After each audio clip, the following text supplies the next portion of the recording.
Olá, amigos, amigas, boa noite a todos que nos assistem aí ao vivo. Bom dia, boa tarde para os que assistirão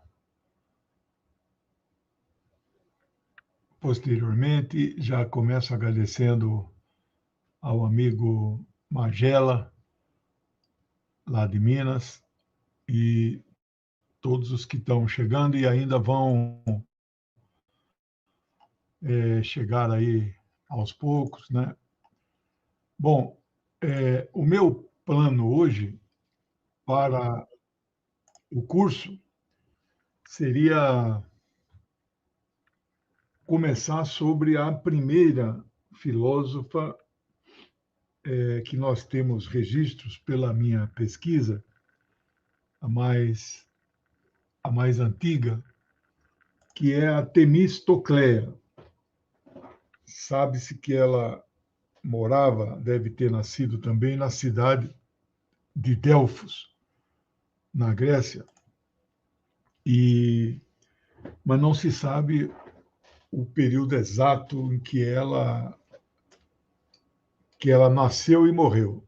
Apenas há uma estimativa entre 600 e 501, que é o século VI antes da Era Comum. Bem, mas aí me preparando para esse curso vai ser, digamos assim, o maior desafio da minha vida do ponto de vista intelectual, porque não há informações assim vastas, extensas. Sobre estas, eu selecionei 20 filósofas, né? Então, vai ser uma dificuldade, mas farei o melhor de mim, farei todo o possível para que elas tornem-se visíveis, porque elas foram invisibilizadas na história pelo modelo sistema patriarcal que as escondeu, né? Não preservou os seus escritos. Nós sabemos algumas coisas do seu pensamento e da sua vida a partir de outros filósofos que as mencionaram em suas obras. Então, é uma dificuldade. No entanto, como elas se integraram às várias escolas filosóficas na Grécia Antiga, eu fiz a opção de, nesta, que já é a segunda aula de um curso, que amanhã ou depois pode virar um livro, fiz a opção de hoje falar, então, sobre a filosofia na Grécia Antiga. Não vou falar dos filósofos, eu só quero falar de filósofas. Mas pretendo falar o que as escolas de filosofia pregavam, quais eram as suas principais linhas e quem eram os seus principais membros, né? Seguidores destas escolas. E não são poucas escolas, são 11 escolas que eu selecionei aqui na minha pesquisa e quero transmitir para vocês. Bom, não sei se vocês assistiram, eu assisti o filme Sócrates. Uma série de filósofos foram transformados em filmes preto e branco. Esse chamado Sócrates é de Roberto Rossellini, de 1971. A esposa de Sócrates chamava-se Xantippe, né? Em algum momento no filme, ela foi retratada como arrastada aos gritos da cena de morte de seu marido. Vocês sabem que Sócrates foi condenado à morte por um tribunal sobre a acusação, várias, né? Mas a principal é subverter a juventude, levar a juventude para um outro caminho, que não o que eles consideravam correto. Também foi acusado aí de não cultuar divindades pagãs, etc., né? Então, mas o tribunal lhe deu a opção de escolher como ele gostaria de morrer. Ele optou em tomar veneno, né? Seus seguidores ficaram inconformados com essa decisão, defenderam que ele fugisse, escapasse. Ele falou: não, vou cumprir rigorosamente aqui a decisão do tribunal, né? Bom, e aí o filme retrata ela sendo arrastada aos gritos da cena de morte do marido.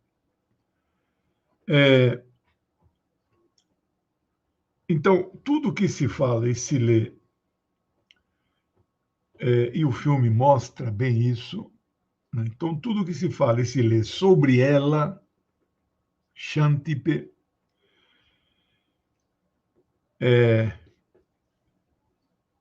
descreve a esposa de Sócrates como, abre aspas, pessoa difícil, abre aspas, histérica, abre aspas, de temperamento forte, abre aspas, e muito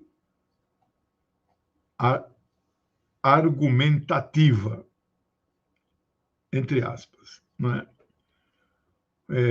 Como se ela fosse a distração do grande filósofo. Não é? É uma mera distração. Não é?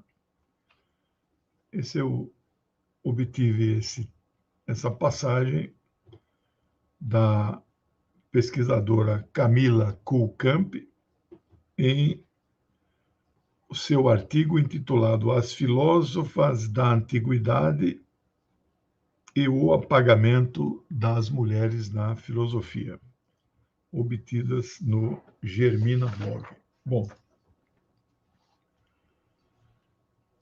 essas mulheres filósofas antigas tinham vários epítetos: loucas, mártires, prostitutas, bruxas, musas, sacerdotisas, pitonisas. Né? Bom, elas integravam as várias escolas filosóficas, como eu mencionei na antiguidade, e a mais antiga, e por certo a mais importante, porque delimitou territórios e campos, foi a escola pitagórica, de ninguém menos do que o próprio Pitágoras, aquele mesmo do famoso teorema, né?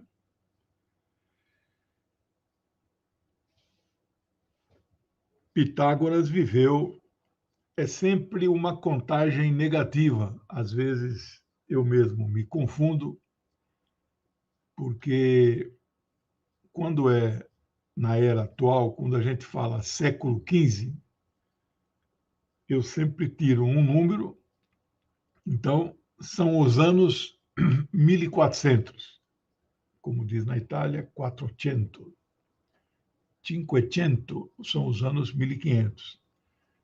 Mas os anos 1400, eles não começam em 1400, eles começam em 1401, porque esta é uma contagem religiosa, é uma contagem cristã. Não é?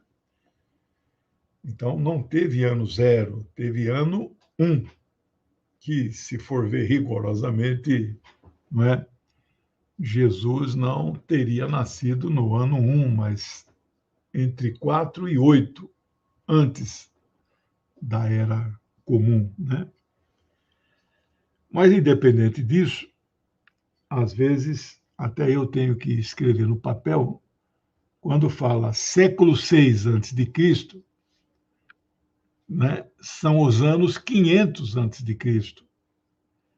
Mas os anos 500, eles começam de forma regressiva. Então, é entre 600 e 501. Então, às vezes, nos confundimos. Mas são pequenos errinhos que não interferem no conteúdo. Também conhecemos e ouvimos falar, depois da escola pitagórica, Sócrates não fundou propriamente nenhuma escola. Depois vem a Academia de Platão. Depois vieram os epicuristas. Depois veio o Liceu. Aristóteles fundou um liceu. Depois houve escolas cirenaica, cínica, estoica e tantas outras.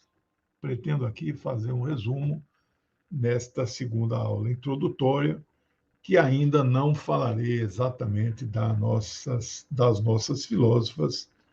Vou deixar aí um gostinho de vocês para a próxima semana. O meu objetivo hoje, se houver tempo, se não deixo para aula 3, depois de falar destas escolas, é falar do que foi o oráculo de Delfos, que teve uma grande influência na antiguidade clássica, pessoas poderosas do mundo mais ocidental aqui, né, acorriam a Delfos para fazer consultas. E claro que também lá deixavam poupudas contribuições. Por que eu pretendo falar do oráculo de Delfos? Primeiro, ele existiu, ninguém tem dúvida disso. Não tem nada a ver com mitologia. Que, aliás, mitologia na Grécia abunda, não é? Era um povo, não existia ainda um país chamado Grécia, mas existia, digamos assim, um conjunto de aldeias, tribos gregas, né? Mas não havia ainda a unificação do Estado Nacional grego. Esses Estados nacionais europeus são constituições do século XIX, XVIII, não mais do que isso. E lá na Grécia existiam as chamadas cidade-estado. Claro que as principais eram Atenas, Esparta. Aliás, estas duas que geraram as famosas guerras do Peloponeso, mais ou menos 500 anos antes da Era Comum, que estas guerras foram descritas pelo grande historiador Tucídides.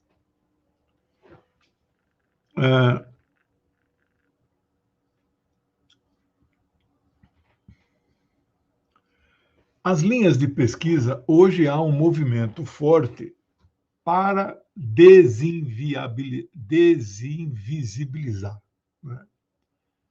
Então, ainda não é um movimento forte, porque nós ainda continuamos não conhecendo as obras destas filósofas. Nem sei se um dia conheceremos na totalidade, porque se não encontramos até agora cópias de cópias de cópias dos seus escritos da época, não sei se o faremos ainda, mas temos que ter esperança. Mas as pesquisas que se fazem hoje, agradecer ao Sérgio, eles chamam lá no DCM, chamam de pingo, né? Obrigado aí pela sua contribuição. Este é um curso que eu gostaria de adquirir vários livros para aprofundar no assunto. Mas, por hora, vou me contentar com estas pesquisas via internet. Não que elas não sejam importantes, mas, para mim, os livros são os mais importantes. Esse aqui é o livro que eu já li, mas a parte que me interessa é só essa partezinha aqui, ó, do começo. e ela só fala de 4 filósofas do meu foco de estudo, né? Amanhã vou tirar cópia de um outro livro, esse mais substancioso, e as primeiras 83 páginas são sobre essas filósofas da antiguidade. Então, mas existem outros, sem nenhuma tradução no Brasil, né? Que são livros caros, infelizmente. A maior estudiosa de filósofas, eu falei no primeiro dia de aula, semana passada, quando eu fiz uma introdução geral do futuro curso, né? Hoje já está mais consolidado, que são 4 volumes de uma autora estadunidense, mas é impressionante o custo desses 4 livros, um pelo outro é R$ 4.000. Que coisa, hein? MMM.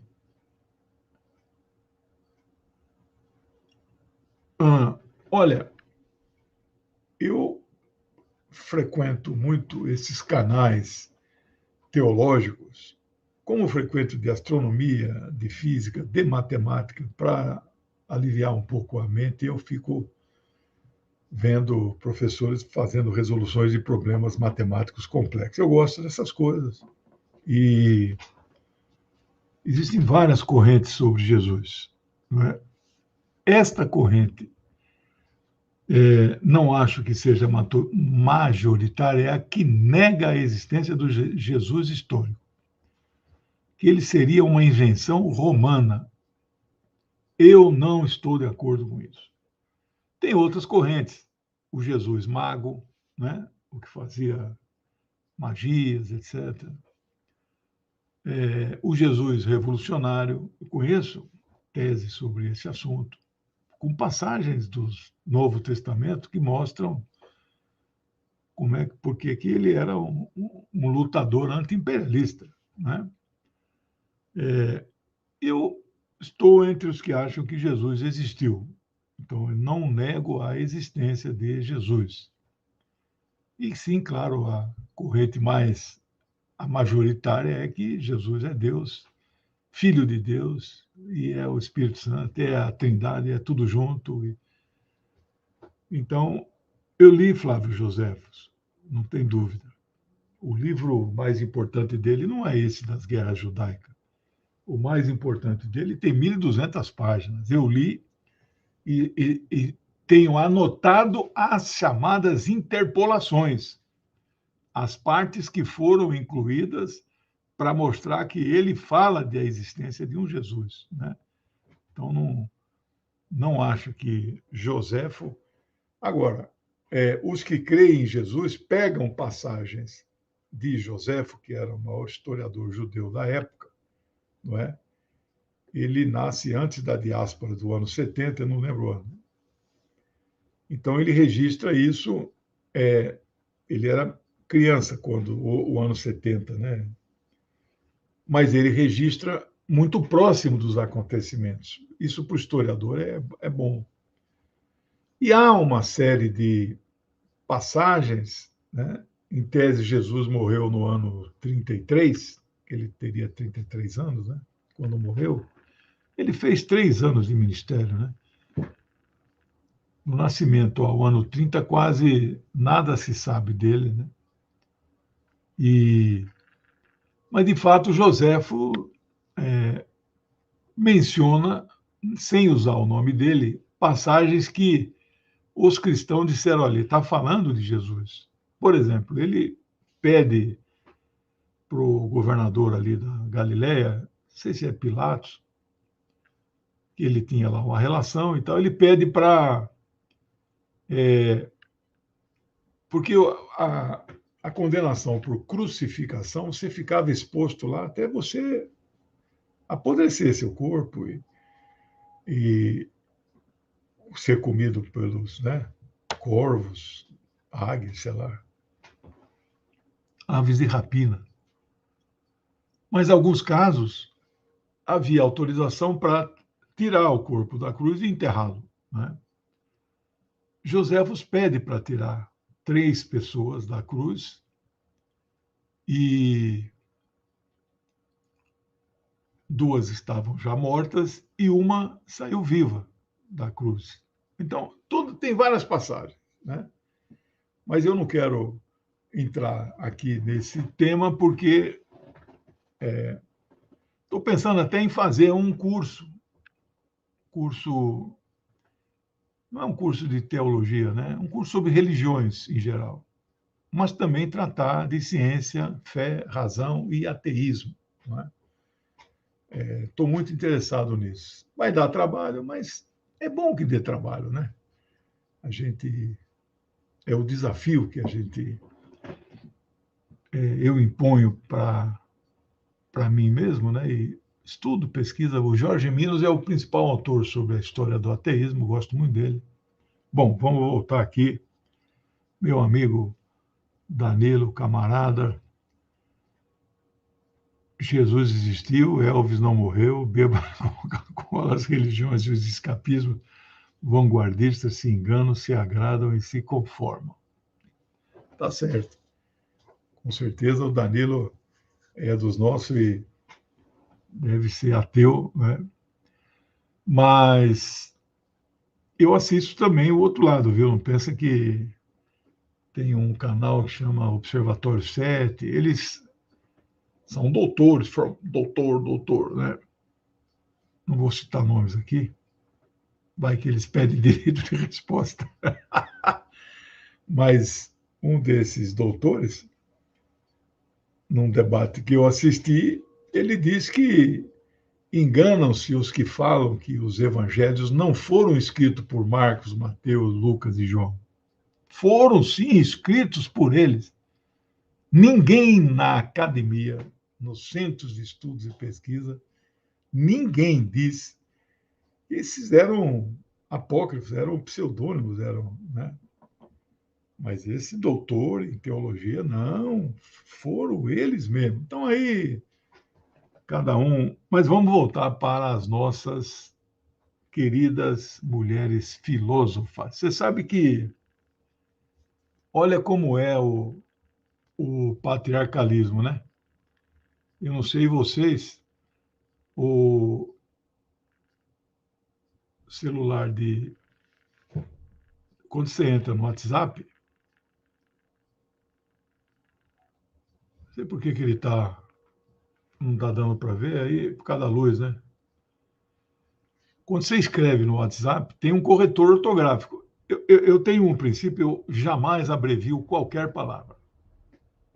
Claro, o princípio maior é eu jamais uso qualquer palavrão. O segundo é jamais uso gíria. Mas na terceira, digamos, então, eu não abrevio. E eu escrevo filósofas. O corretor muda para filósofo, você acredita nisso? Não tem filósofa no banco de palavras do corretor ortográfico do celular. Que coisa, hein? Brincadeira. Bom, as linhas de pesquisa que se estuda sobre as filósofas, a primeira é por que as mulheres foram incluídas em todas as escolas. Então, elas não eram importantes, mas elas estão presentes em todas as escolas. Por quê? Segundo, que papéis elas desempenhavam na prática e na teoria? Hipátia, por exemplo, era professora. Isso é um papel prático. Né? Hipátia de Alexandria dava aulas. Né? Então, você está praticando aquilo que você estudou. Mas e na teoria, que papel elas desempenharam? Terceiro, quais eram as suas condições de vida e de existência? Não sabemos.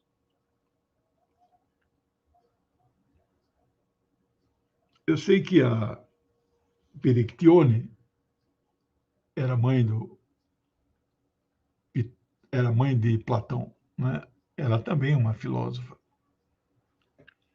Eu sei que Teano, né, era a esposa, companheira de Pitágoras.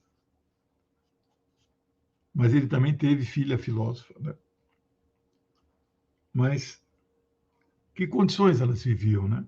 Quarta linha de pesquisa: o que os outros filósofos, no caso homens, claro, falavam delas. Quinto é o maior desafio das linhas de pesquisa: o que elas escreveram. Sexta,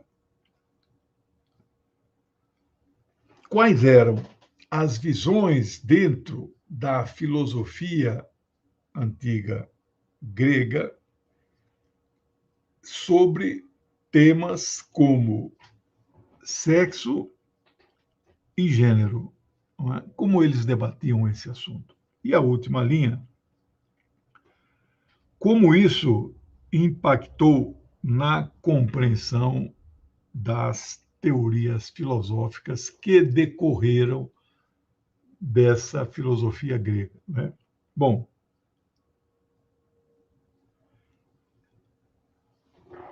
vários autores e autoras levantam a hipótese de que elas escreveram e escreveram muito. Veja, não se sabe o índice de alfabetismo daqueles povos naquela região.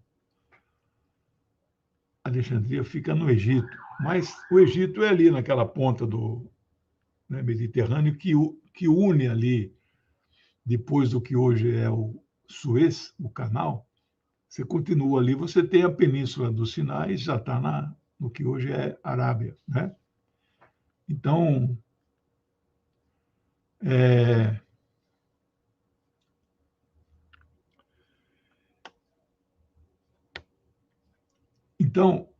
elas escreveram,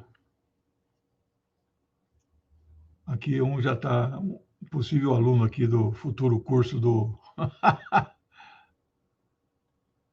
É, eu estudo bastante. Os sociólogos, minha amiga Luísa, para mim,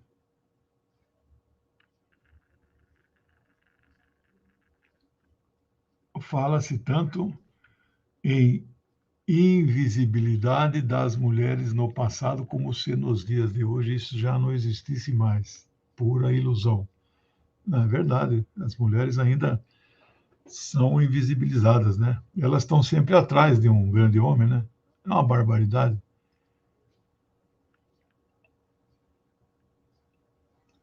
Ô, Flávia, obrigado.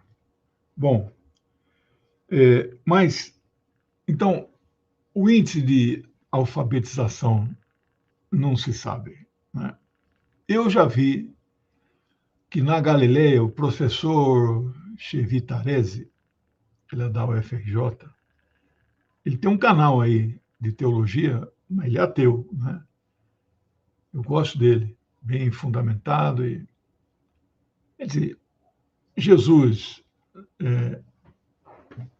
não nasceu em Belém, evidente, nasceu em Nazaré, por isso que ele é nazareno, né? Nazaré é uma vila com 200, 400 pessoas. Ele fala em índice de alfabetização de 3%. Mas os mais otimistas falam em 10%. Agora, não tenho dúvidas, todas estas filósofas eram alfabetizadas, escreviam, teorizavam, lecionavam, transmitiam conhecimento e produziam conhecimento. Não é? Então, elas escreveram e muito. No entanto, é muito provável que muitos, talvez a maioria dos seus escritos, foram destruídos, queimados, ou então se perderam, não foram preservados, ou o que é mais provável, eles até foram preservados, mas ninguém fazia cópias deles. Cópias de cópias de cópias para ir levar para mais longe esse pensamento. Aí ficava ali numa gaveta, um armário.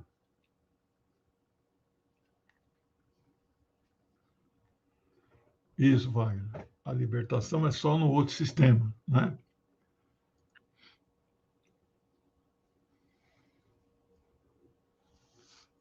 Então, os seus escritos e seus trabalhos não ganharam cópias, mas foram lidos, foram assimilados por alguns filósofos famosos que, em suas obras que foram preservadas e nos chegaram, aparece citação sobre elas, né? Bom, feito essa introdução, eu quero entrar aqui nas escolas filosóficas. Veja, eu não sou filósofo, como não sou matemático, não sou físico, não sou astrônomo, eu sou amador em muita coisa. Portanto, eu não sou um professor de filosofia ocidental. Eu não era professor de filosofia oriental, não é? Mas dei um curso, 20 aulas, está aí no filosofia chinesa, hindu ou indiana, persa, judaica, árabe, etc. Mas a gente estuda, o professor tem essa capacidade de estudar, pesquisar e transmitir, né?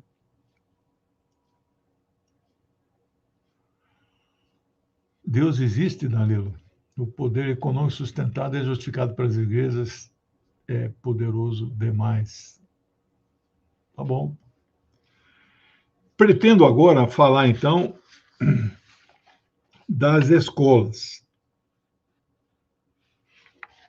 Nós temos o primeiro bloco,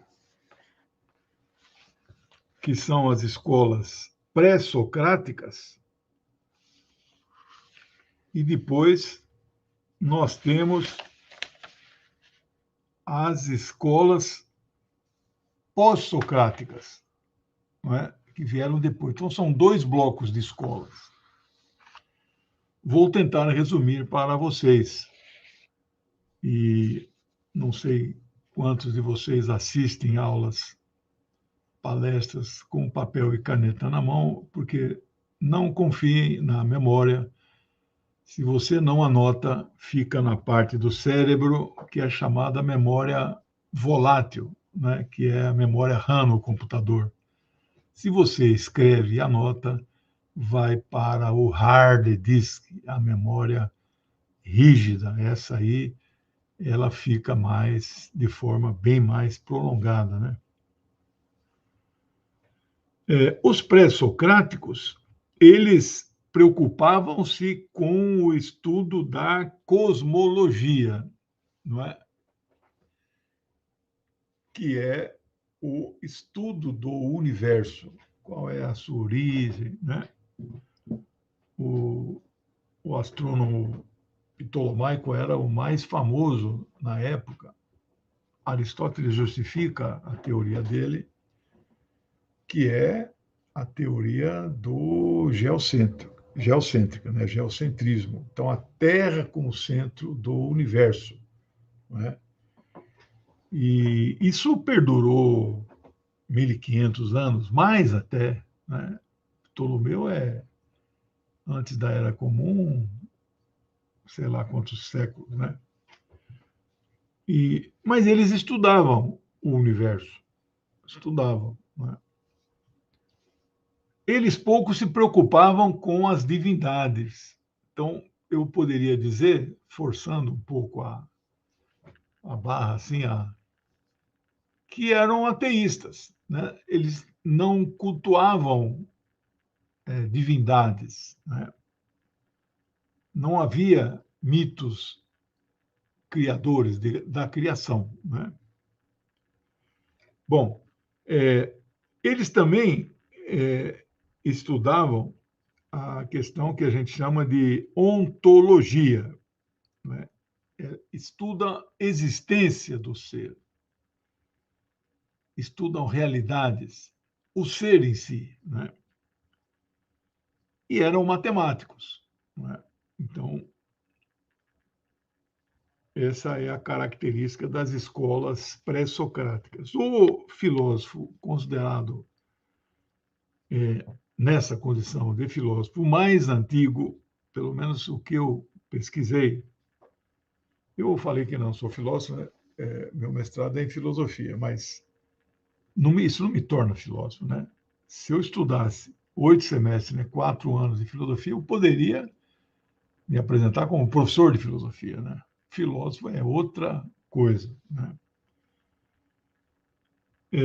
O filósofo aqui, o primeiro de todos eles, que não constituiu propriamente uma escola, é o Ferécidas de Ciro. Vocês vão ouvir nomes muito diferentes dos que nós estamos acostumados, né? Ferécidas de Ciro. O próprio Aristóteles dizia que ele foi o primeiro filósofo que conseguiu desenvolver um pensamento além da mitologia, além do pensamento mitológico. Então, o que predominava nessa época era a mitologia dos deuses, né? Eram sociedades politeístas, né? Bom, aí então vem a primeira escola que eu quero mencionar para vocês, que ficava na cidade de Mileto. Mileto, não é? Mileto fica, vamos ver se eu tenho anotado aqui.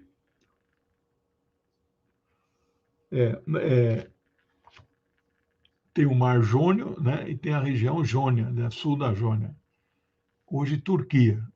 Mas ali era tudo colônia grega, não é? Tudo influência grega, dos gregos, né? Então, a cidade de Mileto cria uma escola e o fundador da escola é o Tales.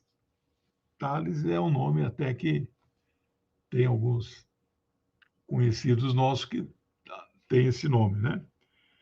E o nome que se usa para esta escola é Escola Milesiana, de Mileto, Milesiana.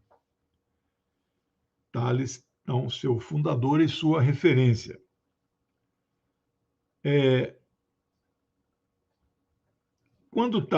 Quando o Aristóteles fala de Ferécidas, ele ainda que não levasse o epíteto de filósofo, mas era um pensador além da mitologia. Agora, Tales é classificado por Aristóteles, aí sim, como o primeiro filósofo.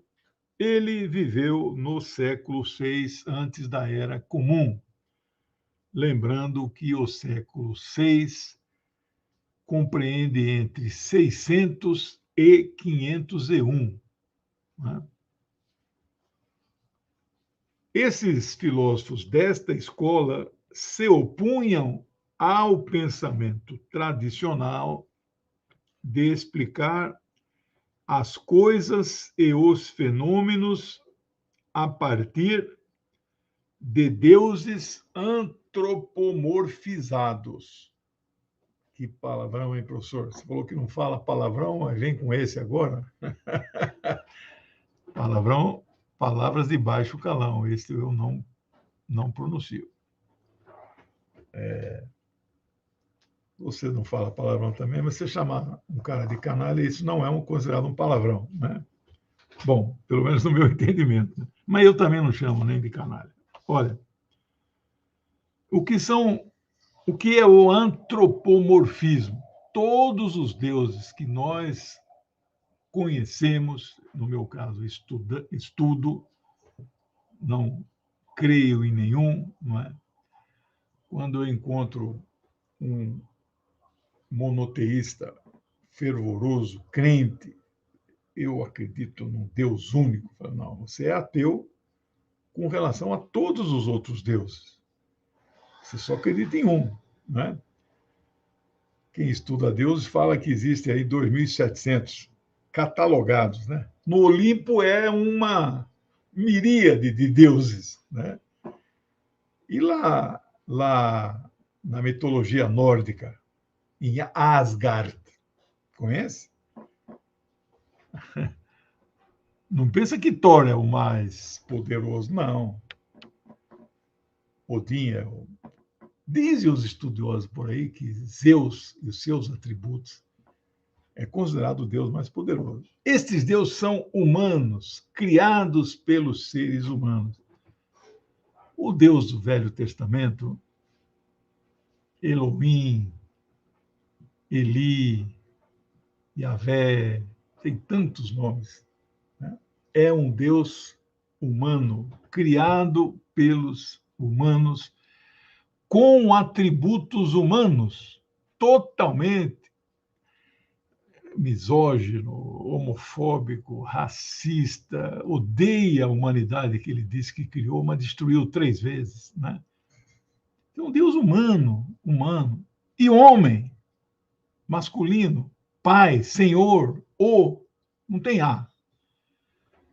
Pelo menos na Grécia, como eu falei na aula passada, eu identifiquei 11 deusas. Pelo menos em termos de deusas, né? Eles criaram 11. Todas elas com atributos humanos, apesar de serem deusas e imortais, né?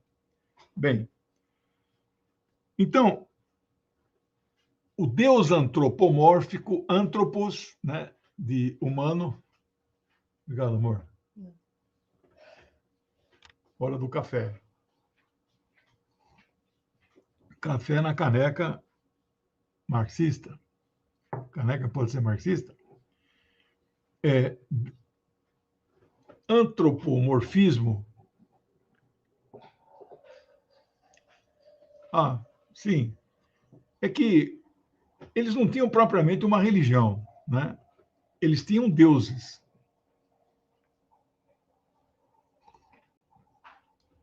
Veja a diferença de monogamia e de monolatria. Você podia escolher um deus e cultuar apenas ele. Isso é monolatria. Eu acredito em um Deus e me relaciono com ele, falo com ele, peço coisas para ele, mas não é o único, né? Os gregos eram assim. Ainda é o país, ainda hoje, mais politeísta da Terra, né?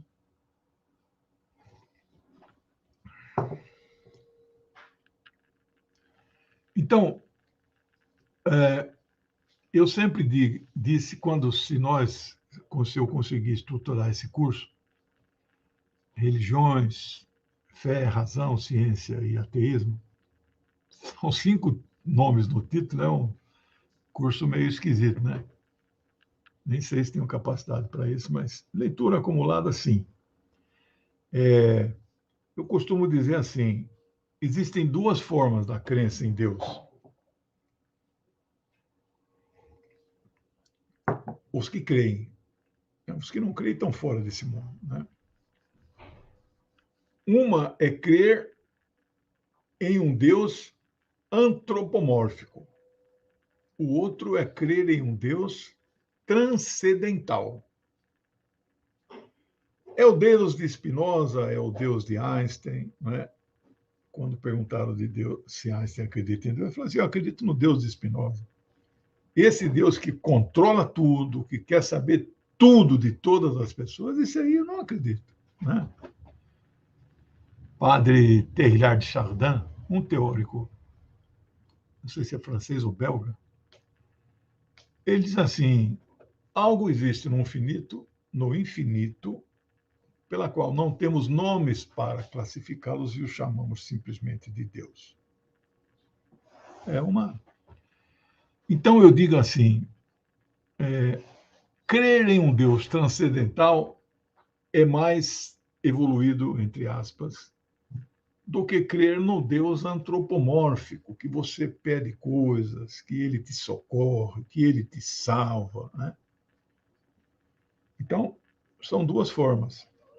E eu que não faço pregação ateísta, não é a minha missão, é outra. É lutar para acabar esse sistema capitalista, já vai para 50 anos, essa é a minha missão de vida. Então, no meio, se as pessoas que abraçam as teses que eu divulgo, o marxismo, né, e viram ateias, muito que bem, mas se não viram também não tem problema. No meu livro Lenin, que eu não sei se vocês conhecem, a coleção para principiantes, tem um capítulo Lenin e a religião, né? Esse é um livro que me marcou muito.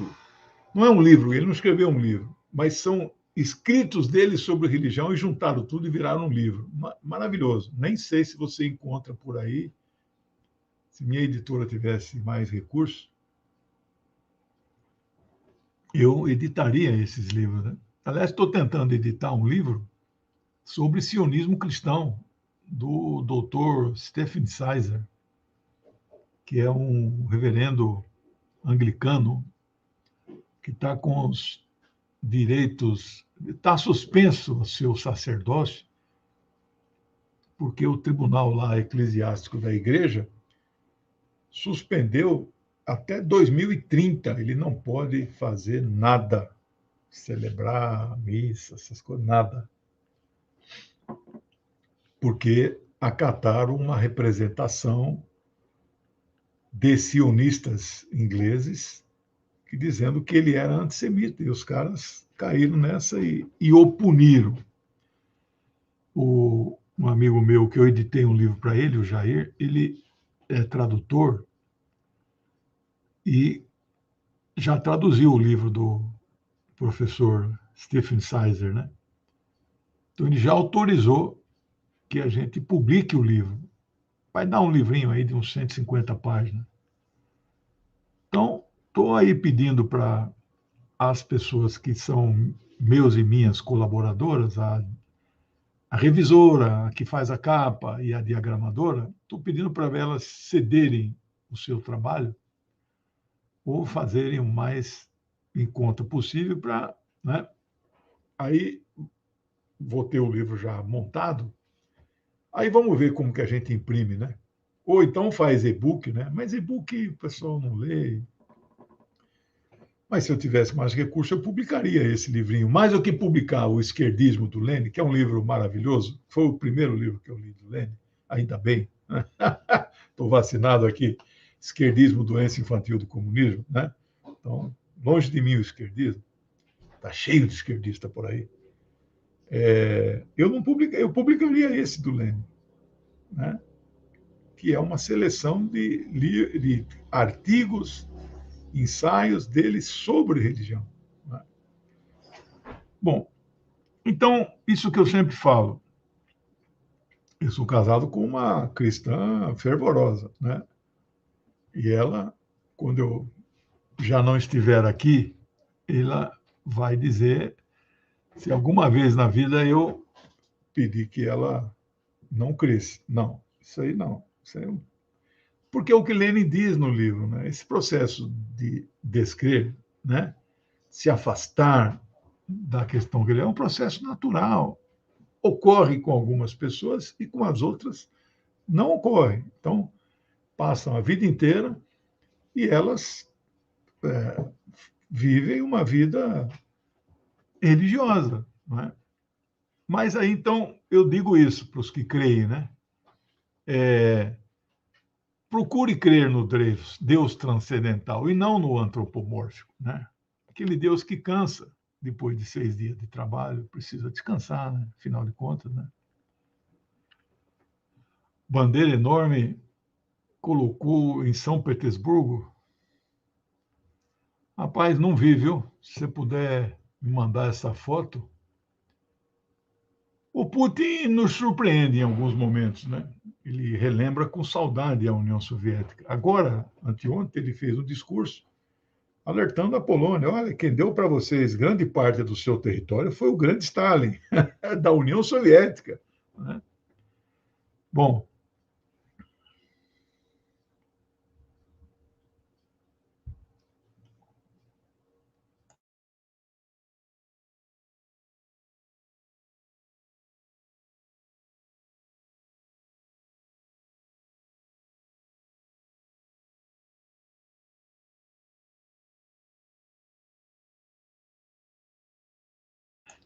meu cafezinho veio Não veio completo.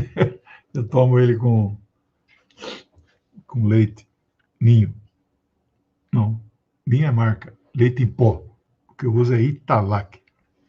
Olha, então esses filósofos, eles combatiam esses deuses antropomorfizados, que era o que mais... Só tinha isso na Grécia. Todos eram deuses antropomorfizados, né? O filósofo, depois de Mileto, mais importante é o Xenofonte. Não, Xenofones. Xenófanes. Desculpe, Xenófanes. Ele, então, procurava explicar... Obrigado. Ele procurava explicar os fenômenos da forma mais natural possível, que não tinha relação com deuses. Então, veja, para a época e até para os dias atuais, ô camarada Rose, professor, tudo bem? Obrigado. O Chimarrão Marxista é nosso parceiro firme aqui. Curtam quem está assistindo no canal dele e nos outros canais parceiros.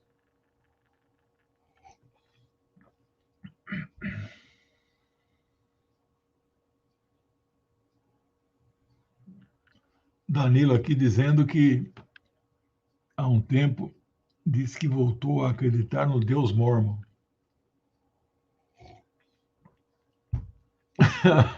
Eu estudei a religião mormon, mormonismo. É, Salt Lake City. Só aceitaram negros, acho que a partir de 1920, e mulheres, acho que a partir de 1950. Mulheres aceitam ser, mas participando do Conselho Deliberativo? Ah, o Arthur. Não, Arthur, eu vou mandar uma para você. O Arthur está me ajudando aí no marketing digital. Difícil, viu? Ou o pessoal não compra livro, ou o pessoal não gosta do que eu escrevo, mas quase não vende livro. Então, o Arthur está ajudando. Vamos ver se o segredo do marketing digital, né? Bom, aí surge a escola pitagórica,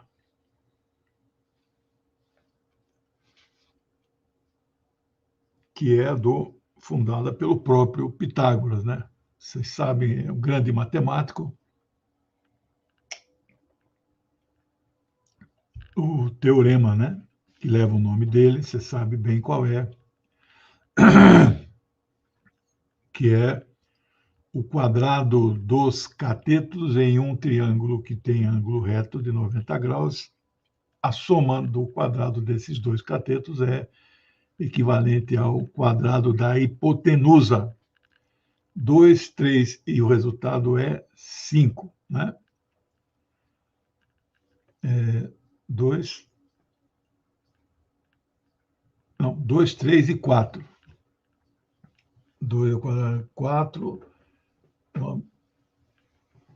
Bom, independente disso, todo mundo conhece esse teorema, né? Mas ele não foi só matemático, ele foi geômetra também, né?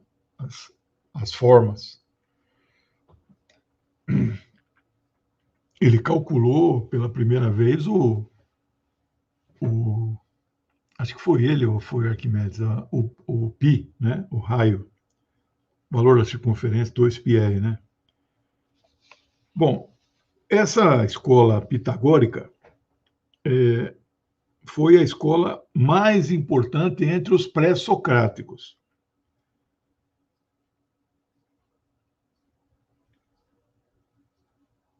E será nesta escola que vai, então, participar a nossa Temistocleia, que vai ser a nossa primeira filósofa a ser estudada neste curso que nós ainda vamos, pelo visto do horário aqui, nós vamos seguir semana que vem com esta introdução, mas ela, mais do que filósofa da escola pitagórica, ela foi sacerdotisa lá no oráculo de Delfos. E eu separei aí, eu pesquisei sobre Delfos. Delfos é cidade, né? Existe até hoje. Mas eu também vou falar do templo de Apolo, né? O oráculo ficava lá dentro, e é lá que estava escrito aquela frase maravilhosa, né? Que Sócrates incorporou: conheça-te a ti mesmo, né? Aí, o filósofo pré-socrático mais importante desta época, desta escola, é Heráclito.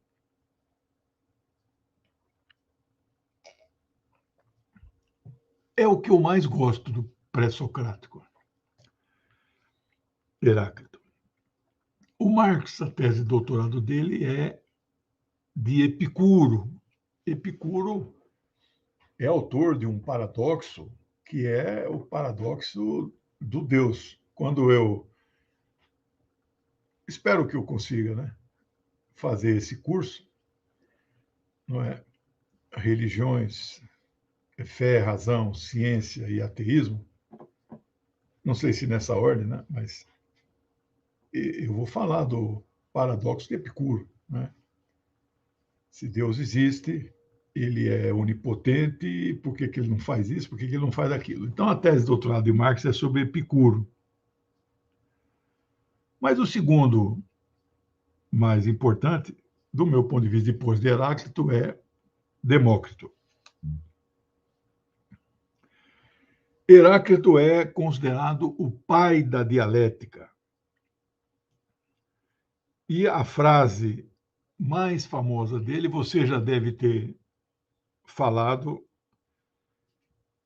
tem muitas versões dela. A que eu acho mais aproximada, realística, com o que ele teria escrito é: nenhum homem pode banhar-se duas vezes no mesmo rio, pois na segunda vez o rio já não é o mesmo, nem tampouco o homem. Então, muitas variáveis disso. O que quer dizer esta frase? É a transformação, é a mudança.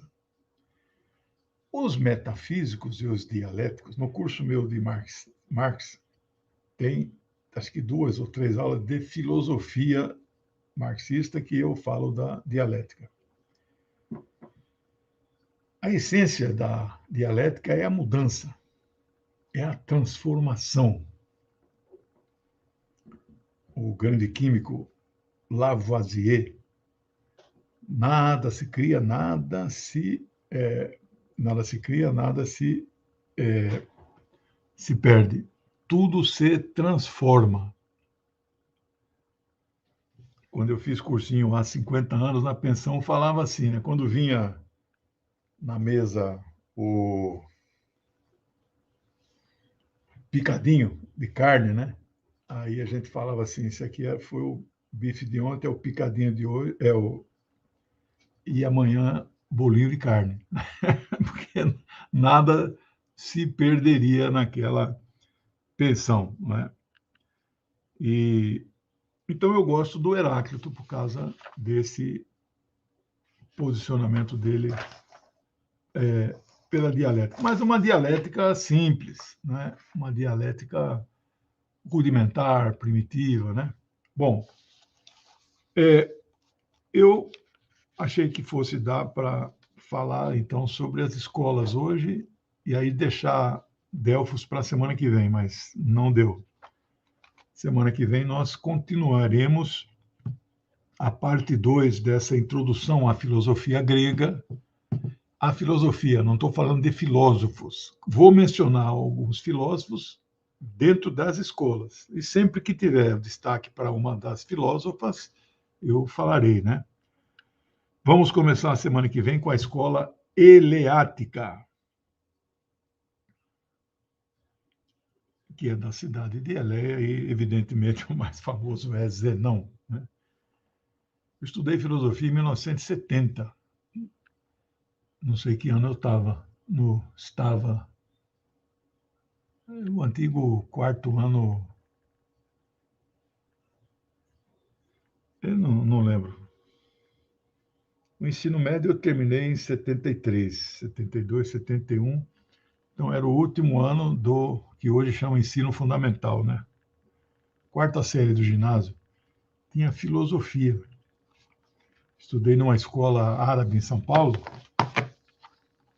ali onde é a igreja ortodoxa, ali no Paraíso. Do lado tem um colégio deles lá, metropolitano, né? Tinha árabe no currículo. Pessoal, boa semana para vocês. Segunda, amanhã à noite, eu tenho Rosa Sarkis, canal Painel Brasil. Quarta-feira, 10 da manhã, TV 247, 15h30, TVT, 16 horas, DCM TV, e 19 horas, quarta-feira é um dia puxado, a 16ª aula do curso de Mao Zedong, que está chegando ao final. E nós veremos maoísmo no Brasil.